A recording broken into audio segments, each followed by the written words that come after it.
Hello, Thomas Shellowize when I train pickleball, and today is Mindset Monday, and I wanted to get on here and shoot a real quick video. Today's video is not going to be very long, but an important one, and we're staying on the mindset, but we're kind of venturing off the book that we've been following. We'll jump back on that next week, but this week I wanted to talk about self-talk, which is, I think, very, very important. It is the number one thing that a lot of my students and my clinics and lessons run across. And so I feel like it's very important to cover this really quick. So a couple things to keep in mind about the self-talk, right? It's a thing that usually happens when things aren't going well, under pressure, feeling stressed. That's when, what our belief system, what we believe about ourselves, what we believe about what we're able to do and not do, that's when it comes out, right? That's when we start having a lot of self-talk. And so a couple of things to keep in mind. Your mind is always eavesdropping on your self-talk. It doesn't know what's right or wrong. It only knows what you tell it. And so if you're telling it that you're stupid, you're telling yourself that you can't do it, your body will definitely follow what it's being told, what you believe. So what you believe about yourself will start coming out in your self-talk, and what your self-talk is saying out loud or saying to yourself, your mind, your body will start following, right? So I can't hit that shot. So guess what? Your body's not going to be able to hit that shot. I can hit that shot, or I can't hit. I'm not hitting that shot yet, but I'm going to. Those are the things that we'll get into in a second. But you eavesdrop on your self-talk. So your body, your mind is always eavesdropping. It's always paying attention to what you're telling yourself. Number two, your actions and your beliefs follow what you believe about yourself.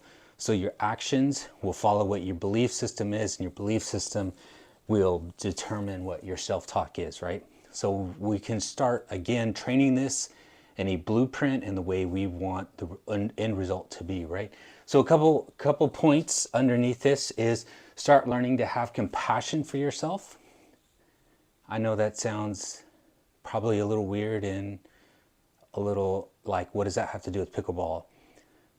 Well, compassion is something that I see that's lacking in a lot of us as players and us as individuals, but as players especially, because we seem to be harder on ourselves than other people, and that just seems to not be fair.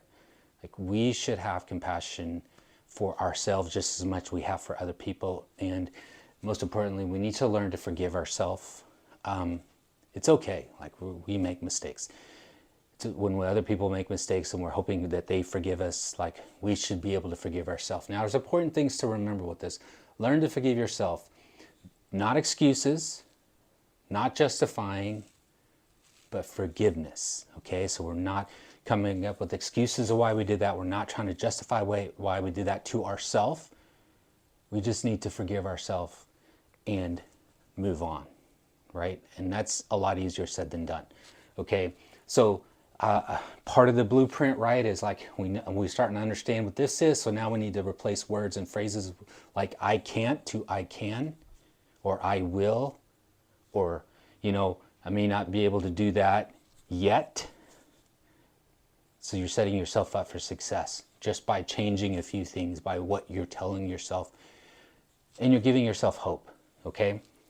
We need to create a reset phrase like, when I'm missing shots, like, Thomas, you know how to hit that shot. You hit that shot all the time. Thomas, you're a great pickleball player. Thomas, you know how to play this game. These are things that I tell myself when the train starts coming off the track a little. Those are the things that I tell myself to try to get the train back on the track, right? Just working on getting it. And the train didn't just come off the track. So the train is just not going to jump back on the track, but you can start gearing that train back onto the track. And it's, one rally at a time, one point at a time, one execution at a time. That's how you're going to get the train back on the track. That's how you're going to right the ship. It's not going to, you can't hit an 8-point shot in pickleball. You can only hit one. You can only win one rally at a time, right? So that's how you have to do it, but you have to do it by slowly talking to yourself, getting the ship back on track. And then to remember, this is probably most important, to remember to have fun. I mean, you love this game. That's why you're here. That's why you're playing it. Just to remember, I like this game. I have fun when I play this game. Regardless of what's happening with the score or in the middle of this game, I have fun when I do it. And I promise you, that one right there, if you start having fun, that game's going to turn out a lot differently than it looks like it was going. It's going to completely turn and go another direction. Regardless if you win or lose, it's going to look different at the end, and it's definitely going to feel different at the end. So anyway, that's really quick. So it's really big on whether I'm doing the Mindset Monday or if you're joining us on Wednesday for the Whiteboard Wednesdays.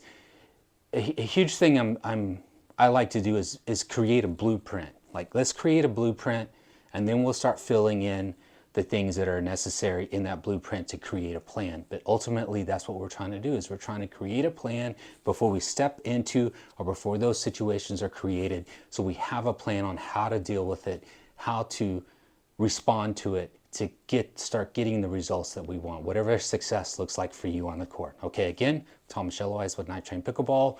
We'll see you again on the next Mindset Monday.